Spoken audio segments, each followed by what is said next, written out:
మేడ్చల్ జిల్లా మల్కాజ్గిరిలో బోనాల పండుగను భక్తులు భక్తి శ్రద్ధలతో నిర్వహించారు. ఇవాళ ఉదయం నుంచే మహిళలు పెద్ద సంఖ్యలో బోనాలు సమర్పించారు. ఈ నేపథ్యంలో భక్తులు పోటెత్తడంతో శ్రీ ఉజ్జయిని మహంకాళి ఆలయం రద్దీగా మారింది. ఇక కట్టమైసమ్మ ఆలయం, 3 గుళ్ల దేవాలయాల్లోనూ భక్తులు పోటెత్తారు.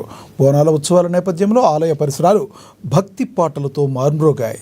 ఇక మల్కాజ్గిరి ఎమ్మెల్యే మరి రాజశేఖర్ రెడ్డి అమ్మవారిని దర్శించుకుని ప్రత్యేక పూజలు చేశారు.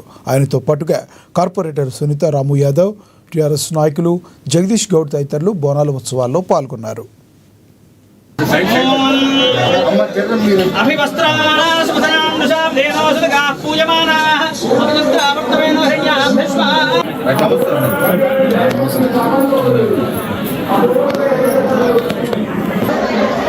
ఉండండి ఒకసారి